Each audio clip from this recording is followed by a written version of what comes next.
Welcome to Biomed Unleashed. Our podcast is endorsed by the MERLN Institute for Technology-Inspired Regenerative Medicine and supervised by Professor Lorenzo Moroni. We aim to make regenerative medicine accessible and understandable to everyone. In our episodes, we invite scientists, specialists, and innovators to share their career insights and latest discoveries in this exciting field of regenerative medicine. Today, we have the honor of welcoming Professor Pamela Habibović. She is the Rector Magnificus of Maastricht University, where we're standing now. We're very excited and eager to meet her. Pamela's journey is remarkable. From an international student to a leading scientist, a co-founder of MERLN Institute for Technology-Inspired Regenerative Medicine, and now Rector Magnificus of Maastricht University in the Netherlands, one of the best and most international European universities. Her story shows how science can open paths that reach far beyond the lab, inspire scientists to pursue ambitious goals, and demonstrate how vision and leadership can shape institutions. Let's dive in. Hello, Professor Pamela Habibović. We're very happy to see you here on our podcast, Biomed Unleashed. And today we would like to start with your background, so from the very beginning. You grew up in Srebrenica in Bosnia and Herzegovina, and we were wondering, was there a particular moment or experience from maybe childhood or school time that first sparked your interest in science? No, first of all, thank you for having me. It's a great pleasure, and it's great to see so many good students actually taking these types of initiatives upon them extracurricularly. So I think that's much appreciated, also to share with others about science. So I think it's very important. Now, coming to your question, a particular moment in my childhood. Well, both my parents, they were working in mines, two different types of mines, and I never went to their work. But what we used to have at home are many minerals from the mines, and as you can imagine, the minerals are very beautiful, depending on what type of metal they contain. So they can have beautiful colors. And we used to have a collection really because my parents really liked it because it was connected to their profession. So for me, it was, I think, looking at this collection of minerals with beautiful colors and trying to think about why is one red and the other one is blue, or why is one shiny and the other one is not, was probably the first moment that I thought, I would like to understand that. And I think science is all about really understanding natural phenomena. So nice. Yeah, it's very nice. After completing your chemical engineering degree in The Hague, you started working in the chemical laboratory, where, as you mentioned before in some of the previous interviews, that you realized that you want to become a scientist. So what was it in this lab experience that led you to think like this click? Yeah, it was actually before my graduation from my bachelor's, because I went for an internship in the Philippines, and I was working in the chemical engineering department on a project that was focusing on absorbing or wastewater treatment. So basically, the idea was to use a specific seaweed type that really grows on a Philippine coast. And it was known that this seaweed is able to absorb some heavy metals like chromium from wastewater. So basically, my assignment was to investigate that, to do some experiments. And for a long time, I was in a lab trying to do that. So I had like a big water bath with seaweed, different types of seaweed, and the solutions with these heavy metals. And it wouldn't work. So I did not really see any absorption or any removal. Until at a certain point, that sometimes happens in the Philippines, we had a blackout, so there was no electricity. And you can imagine it's 35 degrees outside. So the laboratory, and it was for 2-3 days, so the lab heated up because there was no air conditioning. And I thought, everything is, because there is no shaking, nothing, I can throw everything away. But then I actually realized that it was the best result ever, because the temperature was something that really helped this absorption process. Wow. So the serendipity of discovering something like that was the moment that I thought, oh, well, this is a beauty of doing experiments, being in a lab and trying things out, and then happiness of seeing it work. So I think that is one of the moments that I remember. Oh, good. And then, so probably that was also the moment when you realized that you want to do PhD and go to academia to do more with science in your career? It was a bit later on, because after my graduation, I indeed started working for a biomedical company. Mm-hmm. And this biomedical company, that was the first company on tissue engineering, so it's indeed like regenerative medicine is. And I actually started working as a research technician. But the company had a research department with many PhDs and postdocs, and they were colleagues, so I was working or talking with them and trying to understand their projects.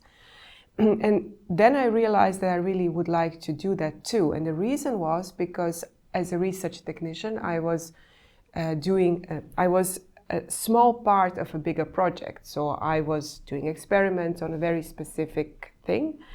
And then I thought, oh, I would really like to be involved in the entire research process. So be involved at the conception of the idea, a design of experiments, doing them, and then also writing and valorizing those data. So I think that was realizing what it really is, doing research was the moment that I thought, oh, I would like to be responsible in the entire process and not be only a small part of it. Mm-hmm. Okay. And talking more about your actual PhD now, you completed it in the University of Twente in 2005. Mm-hmm. It's insane the year that we were born, actually. Oh, wow. Now I feel old. No, yeah. So, and you had a thesis on the properties and clinical relevance of osteoinductive materials. So, could you please explain, maybe for us and for our listeners, what are the osteoinductive materials? Yeah. So, I will try to explain a little bit how what it happens. So these materials, they are used for large defects in bone. Mm-hmm. And normally bone is a beautiful natural tissue that can heal itself. You know it, when a child falls, he breaks a leg, you just have to put it in a cast and then it's all fine. But then this lovely mechanism of self-repairing itself fails when the defect becomes too big.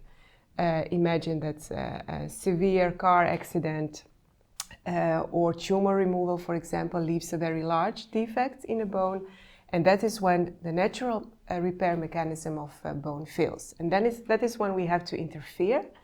Now, normally you would take pieces of bone from elsewhere in the body and put it in a defect, but that is not a perfect solution for various reasons, also because you are creating a pain where you remove bone from.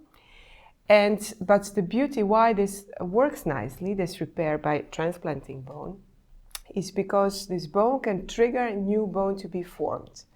Now, going to osteoinductive materials, what I was working on is developing synthetic materials, the materials that you can produce in a lab or in a factory, that you can make in large amounts, and that you can use instead of transplanting bone, but giving them the same ability to trigger new bone to form. So this triggering of new bone to form, that is what makes them osteoinductive. So they are inducing new bone formation.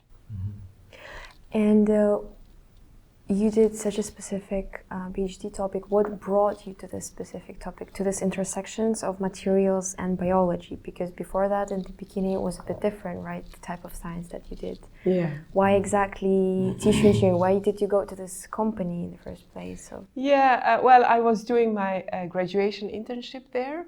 So it was a bit of coincidence that I ended up there. And then they offered me a job, so I stayed.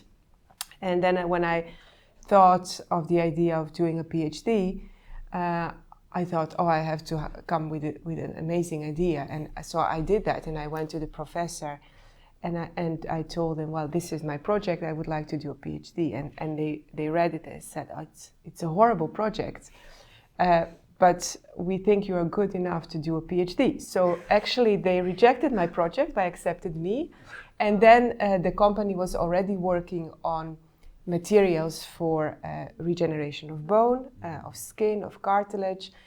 So there was a project that they had in mind, and together we designed a new project.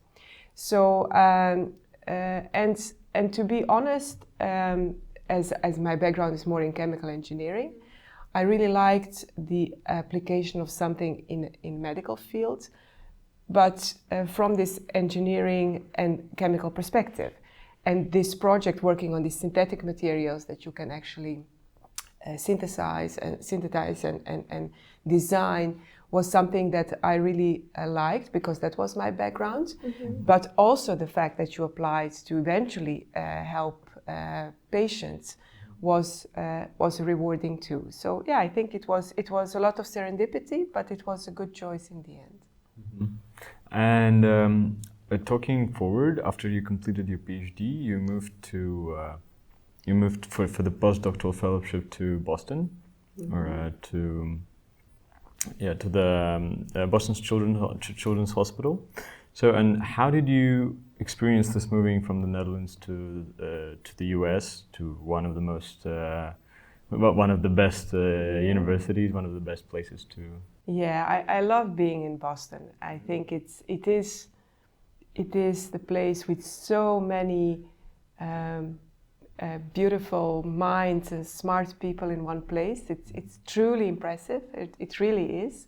So many creative scientists in one place, just in a few square kilometers. That it was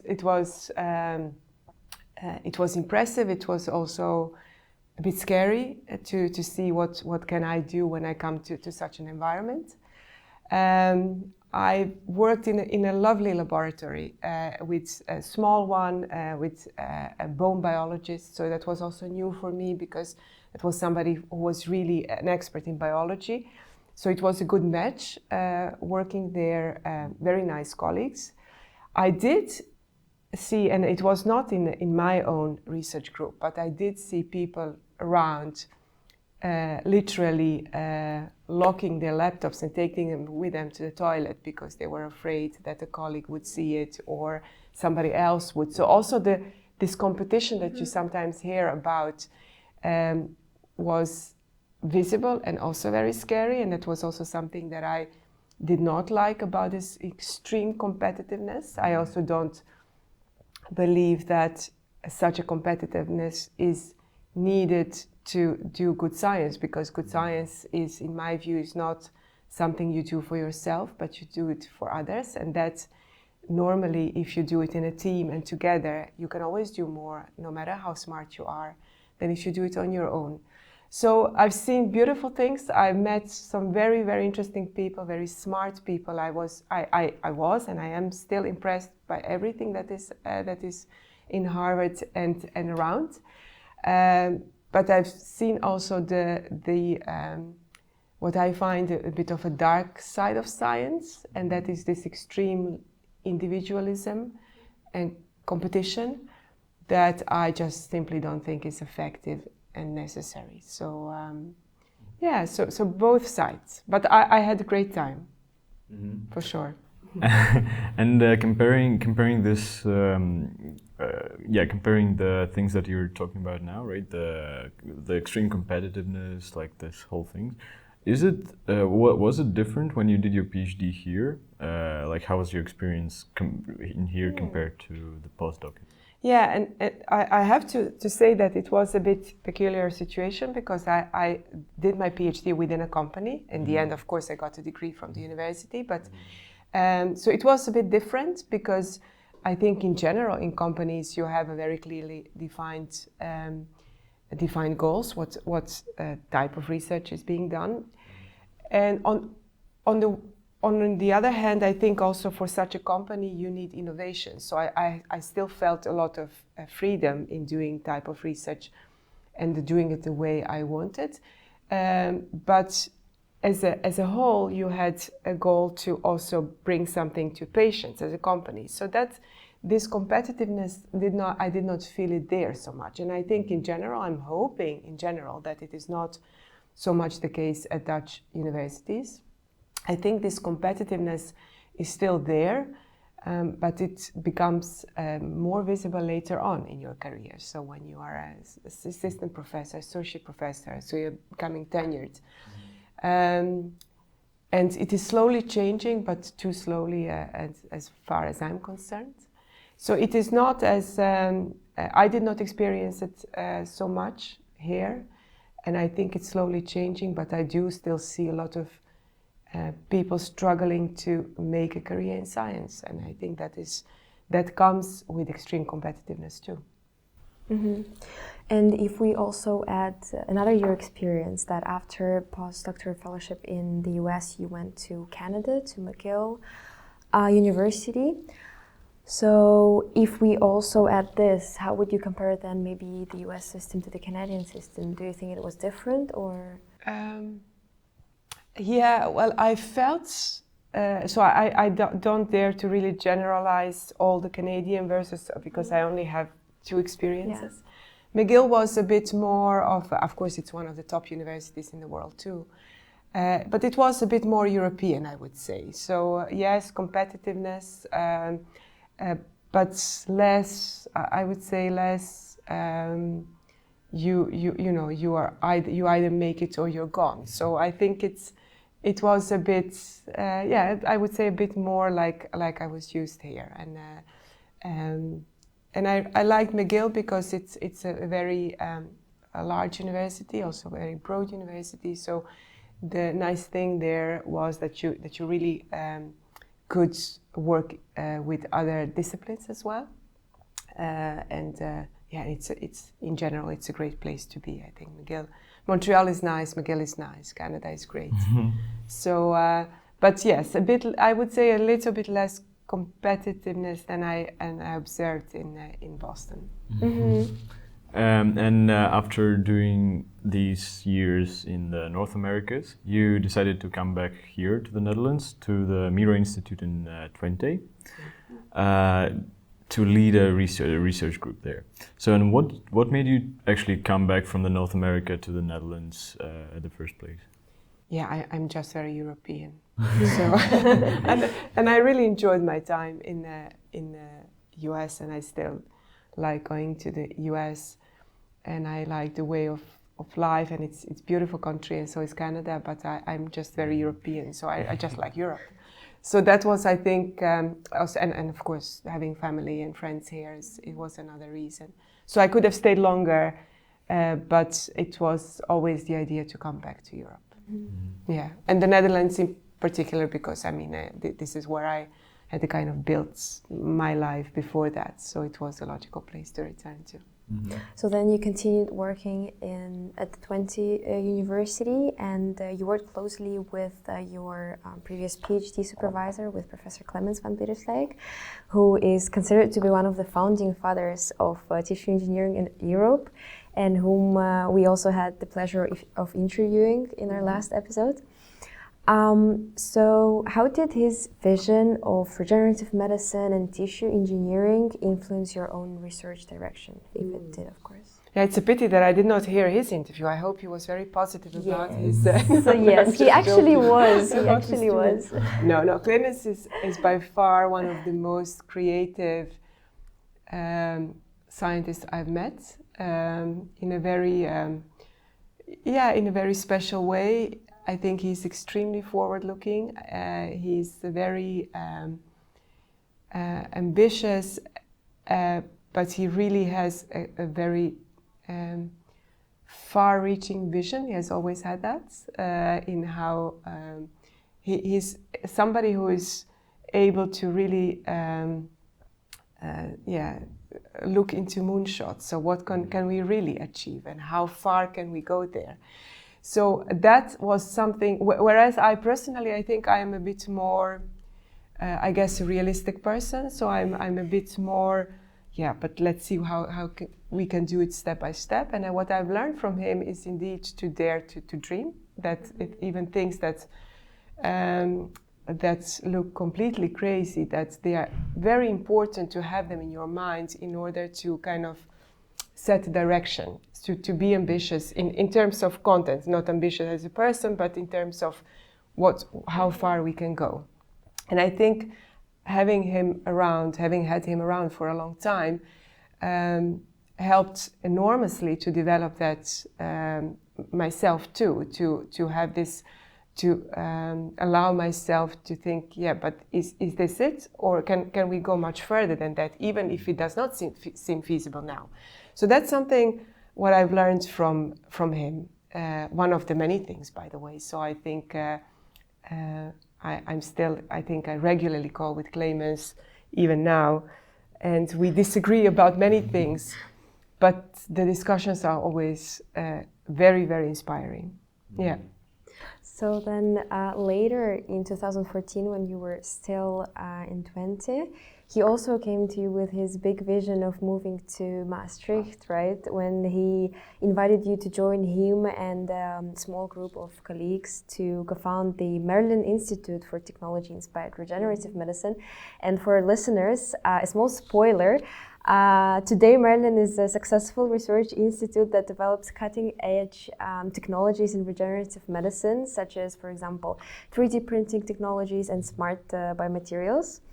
So at that time, back in 2014, what convinced you that Maastricht would be a right place to move and start your maybe new life? Yeah, I remember that moment. I was just back from a conference and he called me and said, I think I'm going to Maastricht. Are you coming with me? I was like, are you crazy? Have you lost your mind? You know how far that is?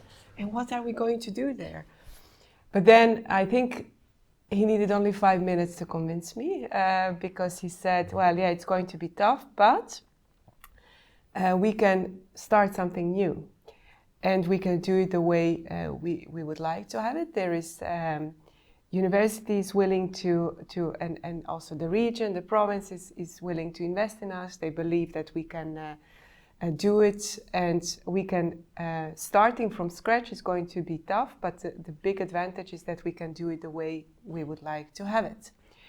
And I think that idea of building something, and because, you know, by then I was in a science already for a while, and you see some things that you don't really like. So I think this idea of setting something new, and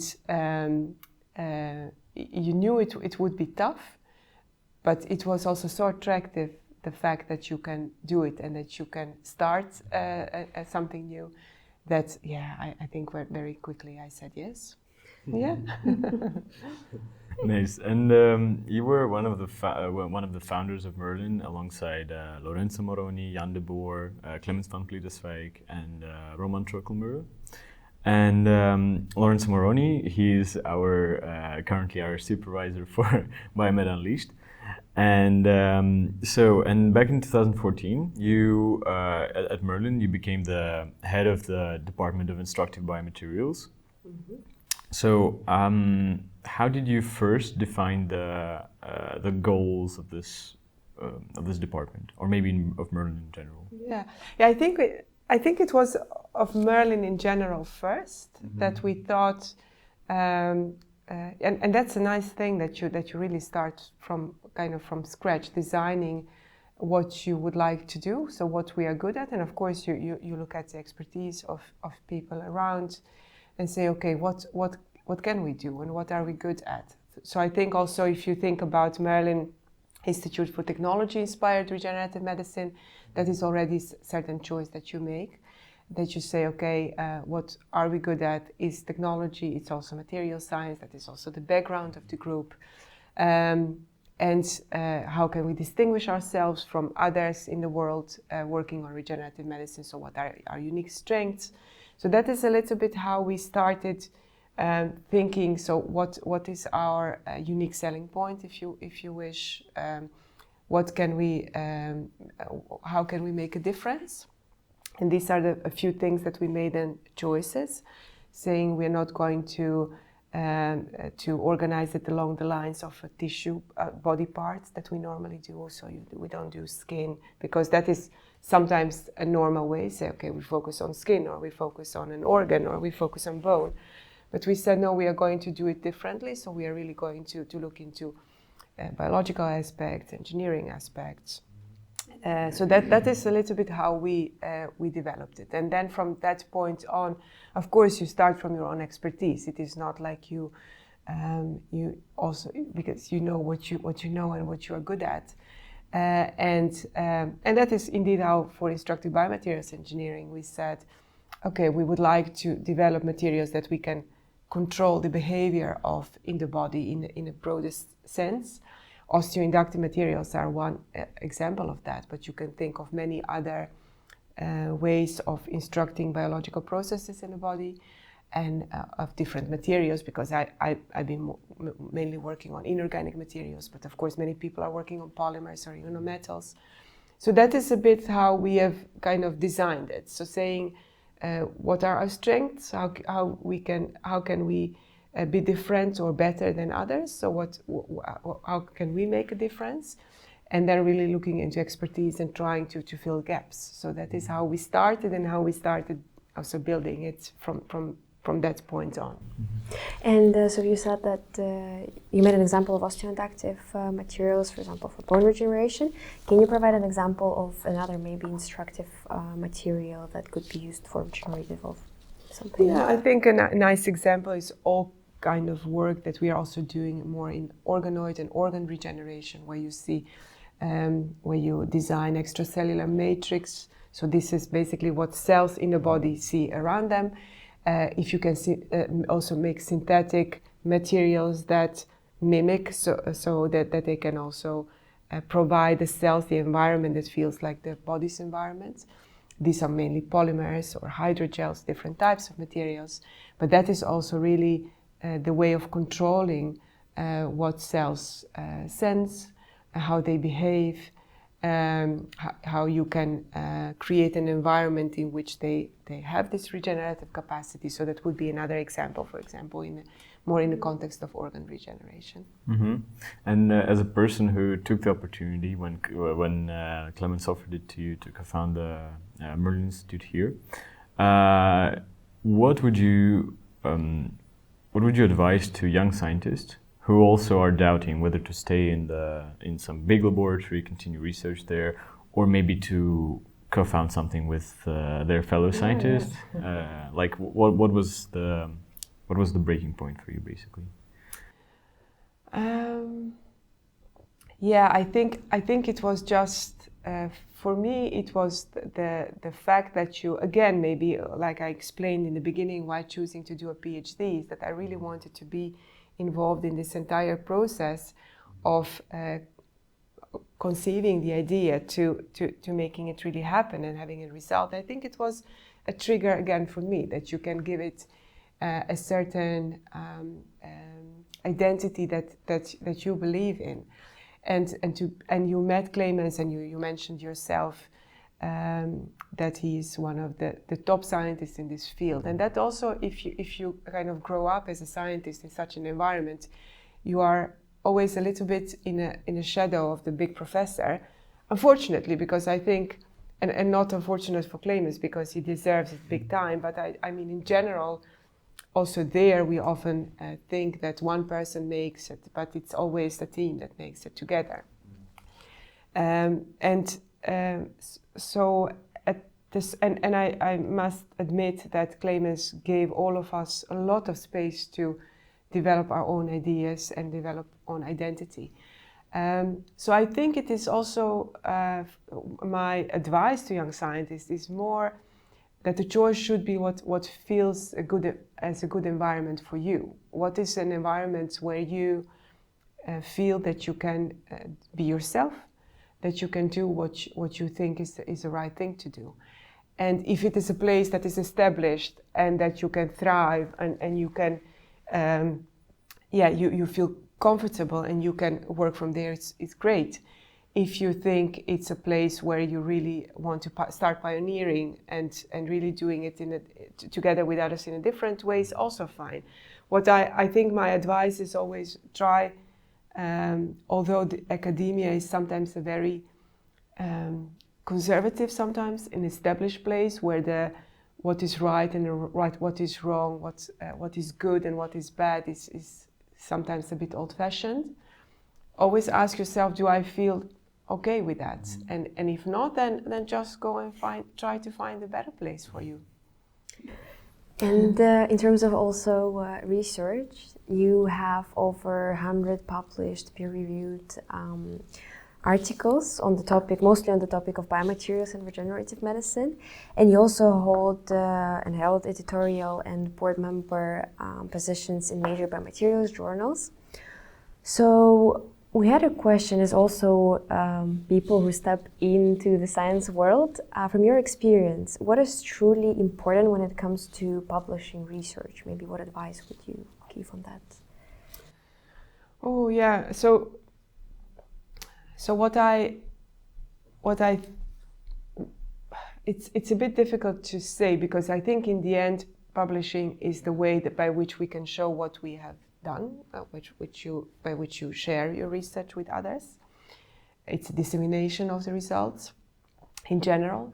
What I see that publishing something has become a goal in itself, which I don't think it should be. And this is again connected to this kind of competitiveness and individualism in research, where you basically are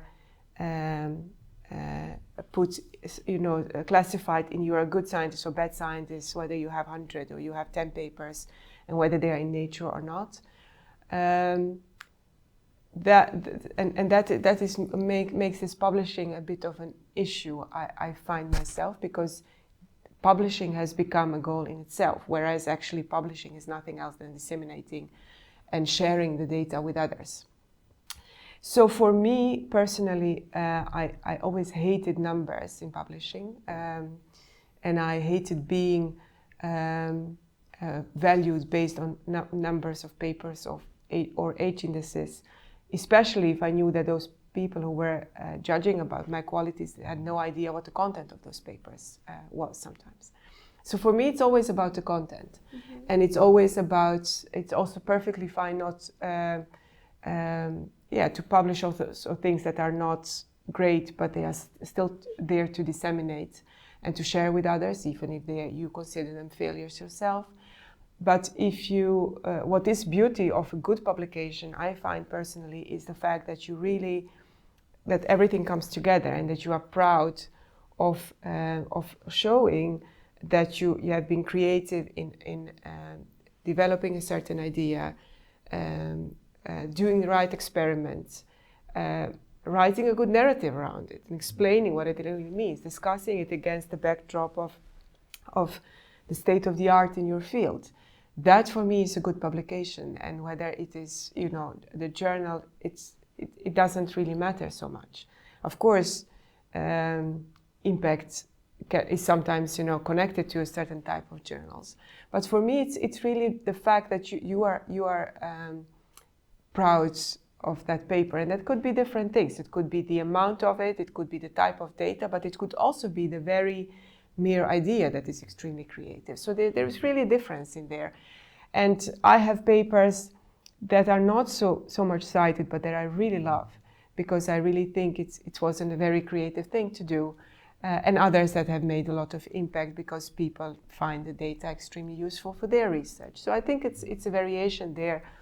And everything is fine as long as we just don't publish just to publish. That publishing just for the sake of it, I think we have to step away from that. Yeah. Mm-hmm.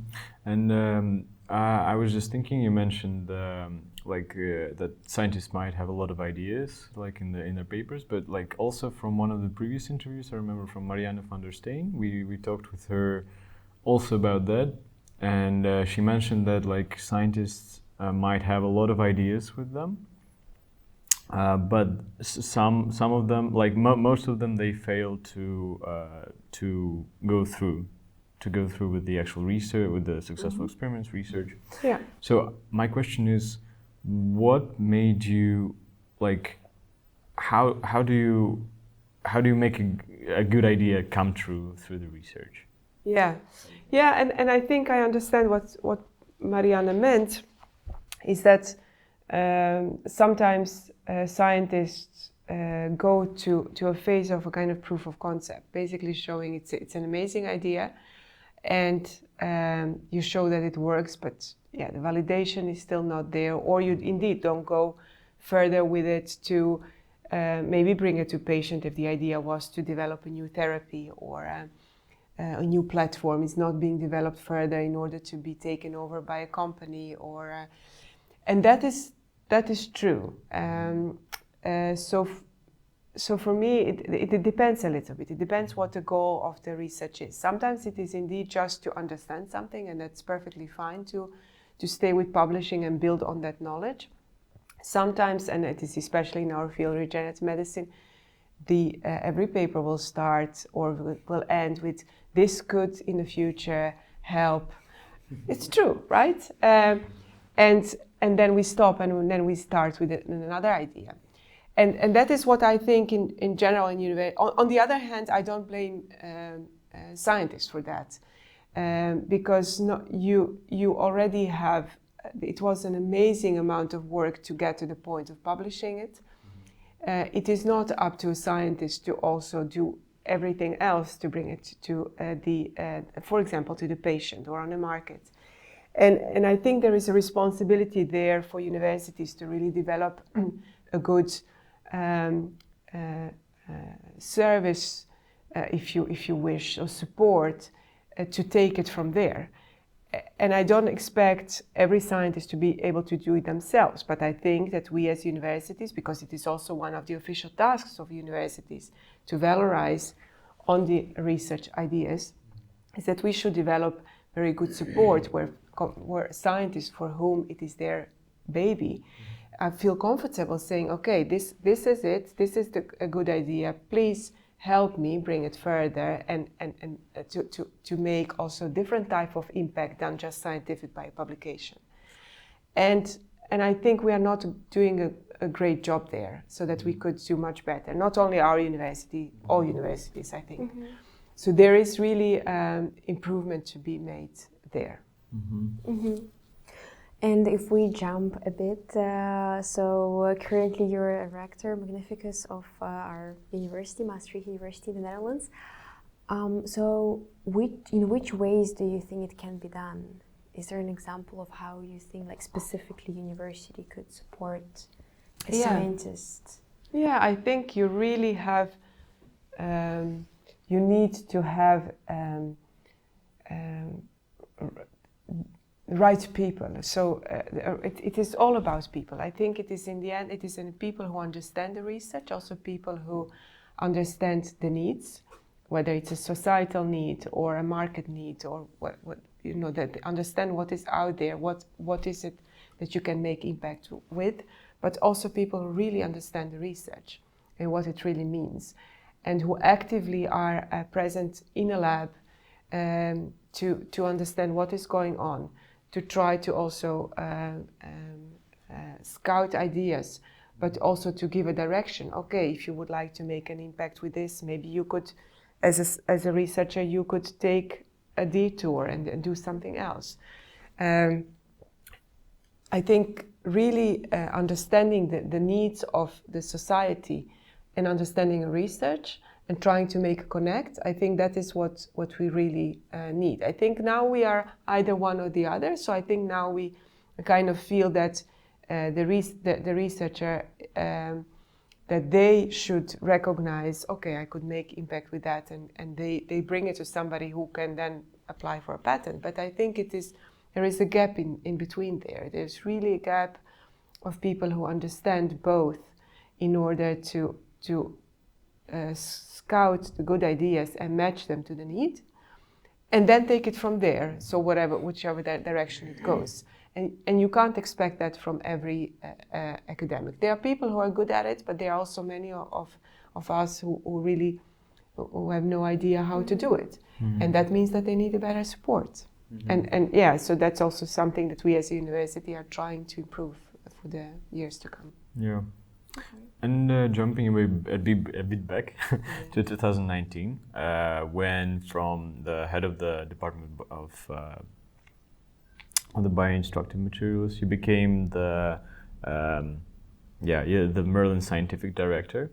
So, how did it feel like to take the leadership role in the institution that you first helped co-founded and then worked on as a scientist, and then Yeah, I think that was fine. It was. I think it was natural, and I think a good thing of that was also that we had a few years of pioneering and establishing, and it was a really fun but also a messy time. There were no labs, and we had to build them, and we had to have PhD students go finding labs elsewhere, and you try to be productive, but there is nothing. So you are busy with, choosing furniture for office and all kinds of things.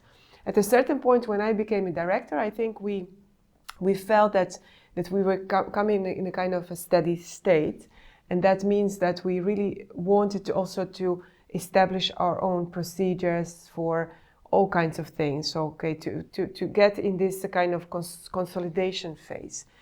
And I think that so it was really for me kind of coming into a quiet phase, not so much quiet phase, but going from this building phase and everything is new to kind of, we are settling down.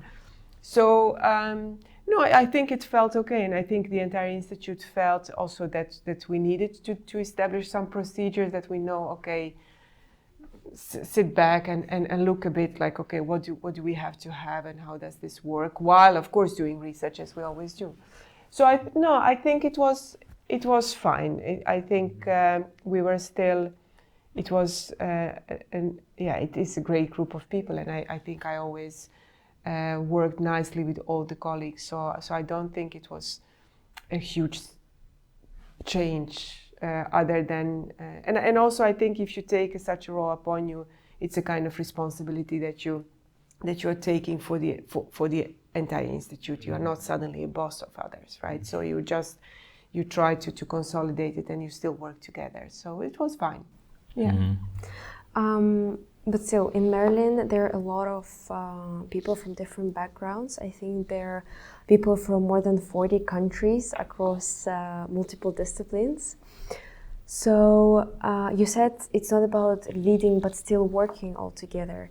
But if we talk about interdisciplinarity and diversity, what were the most important lessons that you learned from working in such a diverse background? Yeah, I think, and I think it's important that you mentioned the diversity also in terms of backgrounds and cultural diversity as well, which is an absolute beauty of MERLN, and the fact that you are all together and you have these different perspectives, because I'm a true believer of diversity in all its facets. I mean, really, I think it is always of an added value if you have different perspectives, whether it's culture or age or gender or anything. So I think it's really powerful, but it does not come for free, and I think it's always also very hard work, because everybody has to keep on investing in understanding those different perspectives. And to take an example of culture, I think it's we all come with different cultural backgrounds, and we are trying to find a common ground. But things can just go wrong. I mean, I had experience. I had many international PhD candidates, for example, and what I noticed is that really you cannot even communicate in exactly the same way with somebody who was born and raised in the Netherlands versus somebody who is from China or India, so you really have to invest in getting closer and trying to understand also different culture, different way of communicating. And that is where things can go tremendously wrong. But if everybody is aware of this and invest in this, you create an extremely creative environment, and I think it's worth it, all the additional effort, I would say. And after that, in 2022, in February, after being a scientific director at MERLN Institute, you became the rector of Maastricht University. So we saw in your previous interviews you mentioned that it was not part of your plans or ideas to become a rector, but still at that moment, what motivated you to become a leader of the university?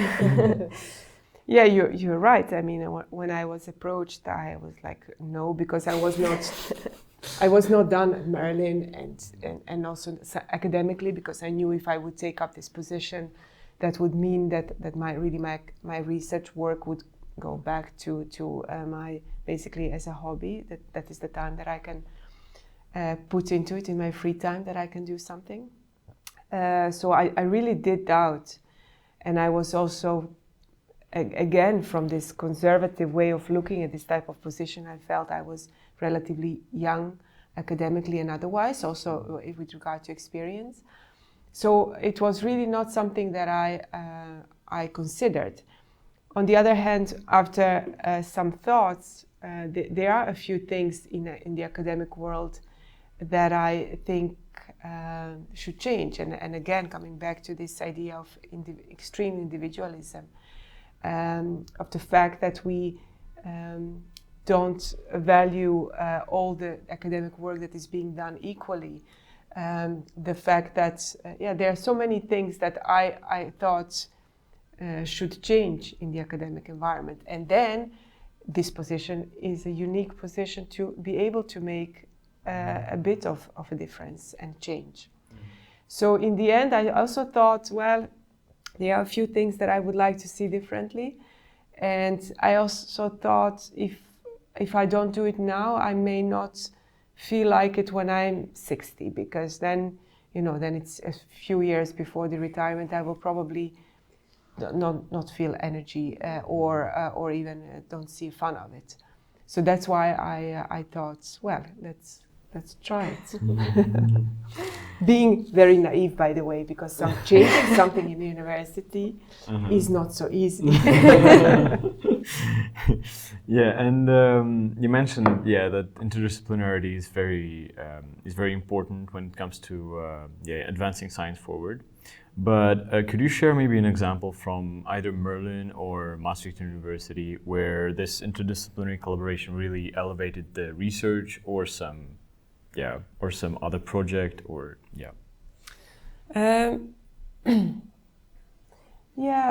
I mean, I could, of course, from the research perspective, I could really think of a few examples where you bring disciplines, and I could think of computational science and artificial intelligence with engineering, with biology and chemistry. These are the work that I've been working on myself, to think of all the organ-on-chip work and so on. But I think that is not even the truly different disciplines. These are disciplines still from the kind of the same family of disciplines. I think it is more about I don't know if I can bring immediately a very good example, but I do know that in order to really address societal challenges, you really do see you need different disciplines coming together, and different perspectives looking at it, because otherwise you will see that at a certain point maybe the great idea that you've developed will not be societally accepted. I think if you think in general about regenerative medicine, one thing that I've been thinking about for a long time is that we are in regenerative medicine, we are trying to mimic nature. We are trying to actually make something that looks like something natural in a body, which is intuitively correct way of thinking. But it's also a bit funny, because we will never be able to really make something that nature has made. Nature is always doing it better. On the other hand, we are also hampering ourselves in pushing the boundaries by trying to stay as closely as possible to the nature. So one thing that I was saying, like, why do we develop materials that have to look like natural materials? Why don't we develop little, I don't know, micro robots that we can implant and they can do the job? That is an example where you know that the acceptance of such a robot that is implantable is going to be extremely difficult, because patients don't want to have weird stuff in their body. So I think having for example, really the ethics, but also a psychology of acceptance of a new development, technological development, that is when in this type of idea, it is extremely important that in the beginning you really bring other disciplines, that you understand that what are the limits of the innovation that you would like to establish. So that is one of the examples that I find intriguing, because it really also hampers sometimes innovation in our own field. And you also continue the talk about interdisciplinarity. When you became a rector, you were also saying that you want to bring more disciplinarity at the university. And can you share with us maybe some strategies or maybe some projects that you helped create at the university to foster this maybe interfaculty collaboration? Yeah, you know, I realized that when I became a rector, that I've been working at the university since, for a long time, 20 years almost. And I realized that when I started as rector, that I had no idea what a faculty of law actually does, or a faculty of arts and social sciences. You know, I knew my own faculty and the faculty of science engineering a little bit, but the others, I really had no idea of what type of research it is, and the methodologies that they use, and what impact that really means. So that for me was a whole new world opening, to understand that you can make a very different type of impact with different type of research outside your discipline. And that is just not being sufficiently used. That bringing that together, whereas I really still believe that societal challenges have an economic perspective and have a legal perspective, and innovation from an engineering perspective. So somehow we tend to develop something, and then we will see if it is, you know, everybody does their own thing. Whereas if you at the early stage look at that development, that can tremendously help in accelerating in the end the type of innovation that you are trying to bring to the market, for example, in a medical field. Yes, we do see nowadays, we really do see more and more collaborative, so also between the faculties collaborating. We do that, for example, we have the so-called Brightlands campuses. Those Brightlands campuses are campuses where we work also with public and private entities around specific topics. For example, for example, in Venlo, we work on food and nutrition and sustainability, and there you really see that the different faculties are also coming together to work also with companies together. So I think there is a lot of incentives there, but I think the organizational structures of universities are not always logical for this collaboration. And sometimes you need to get it out of the structure, and these Brightlands campuses are really taking it out of structure and structuring it around topics where it is more logical that people find each other. So, and there are many more ideas, and there is a lot more potential that we can do than we already do. And by the way, I think maybe one in education is a very nice one. For example, we have a global studies, and global studies is a program that has a contribution from all 6 faculties. So that means that really these students are exposed to the legal, economic, societal, engineering, and health perspective. So I think also that is a very, again, complex sometimes, but that is really how, what you would like to also to teach your students to work together. So that's a very nice example, I think, of interdisciplinarity as well. Mm-hmm. And looking back on your journey from Srebrenica to Maastricht, what would you tell that young girl who came here from Bosnia to the Netherlands to become a scientist? Maybe like some words of encouragement. Yeah. I think looking back, I would say that there are no regrets. I think I've done a lot of things, and I try to be ambitious and try to work very hard. But maybe the advice that I would give myself now would be to enjoy sometimes a bit longer and a bit more what you have achieved, and not only run for the next thing. Mm-hmm. I probably wouldn't have listened back then, but that is what I think, because there were so many nice steps in between. I think getting a PhD is a great, to have it done, then doing a good postdoc project, or supervising your first PhD candidate yourself, or a very nice publication. I have the feeling that because you are running for the next, I did not really enjoy so much what you have achieved, and you also don't want to be almost retired and then look back, because there are so many nice moments in between that you should celebrate and enjoy more. So that is probably what I would tell also young academics. Yes, it's a competitive world, it's a tough world sometimes, and I hope in time it will change, but also there are nice moments in it. So try to enjoy it a bit more. Yeah. And you also have built a career in science, and now you lead the university, and you're a woman, so you probably have seen some times challenges and sometimes also the progress for women in STEM. Mm-hmm. So we wanted to also ask about that. Maybe you can give an advice or just your opinion on women in STEM in science, how that was for you.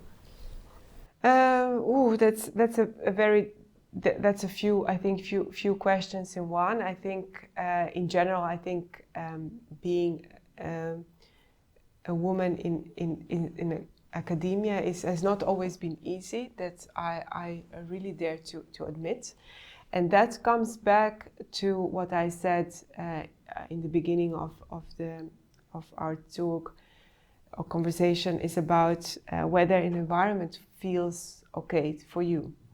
And I think I built my career in a quite male-dominated environment, so there were many men around me back then, which was perfectly fine. But also by being so, it was also considering that the academic world is a bit conservative. What is good, what is bad. It did not always feel like the values that were connected to that, they did not always feel like mine. And luckily, I was in an environment where I could discuss this and I could address it and say, hey, this for me really does not feel okay. So why do we do it? So I could really challenge the status quo. And that also helped changing it. But it was not always easy. And I can also imagine, you often hear of women in academia that they, at a certain point, stop, they go do something else. And I can imagine that choice. Because if you pretend being somebody else just to comply with the requirements of your environment, you get fed up at a certain point. So you either can change it, or you kind of give up. What I don't feel is give up, but you just go and do something else.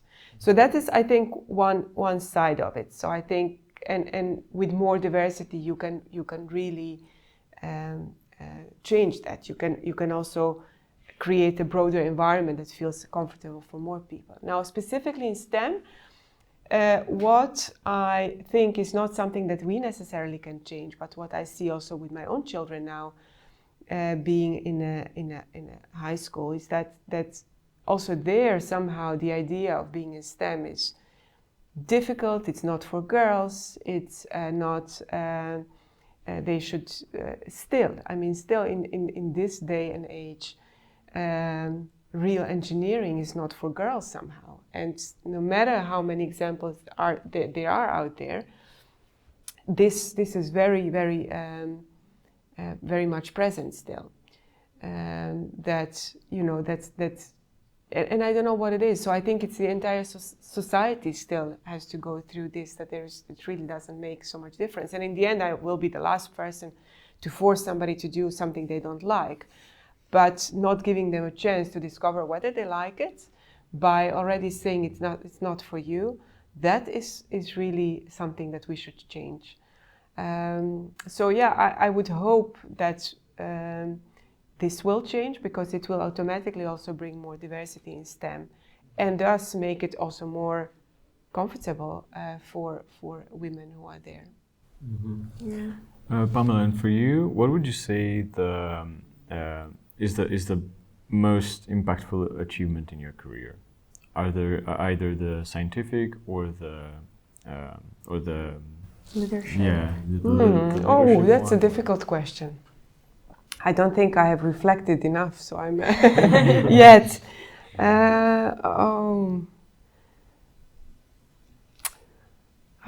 It's difficult to say. I would say, for me, what is maybe still closest to my heart is some good academic work. Mm-hmm. And I think really and if we really bring it down to osteoinductive materials, getting closer to understanding how they work and how you can design them. I think that is probably what I am at the moment most proud of. Yeah. And it was really a great conversation. Unfortunately, we have to finish it because our time is up. So right now we have our last question for you for today. What would you do if not a career in academia? I tend to joke that I would have a goat farm and produce, something outside, because the only thing I hate about this career is that I'm never outside, and I love being outside. So it's a half of a joke, but I think having a farm with animals and being outside the entire day, it's not such a crazy idea. That's so nice. And why goats? I don't know. I like goats. Okay. Thank you very much for such a nice conversation. We are very happy to have you here with us, and we hope to see you again. Thank you. Good luck on your other podcast. Great idea. Thank you. Thank you very much. Thank you very much for listening. We hope you enjoyed this episode of Biomed Unleashed podcast and will stay with us for the next ones.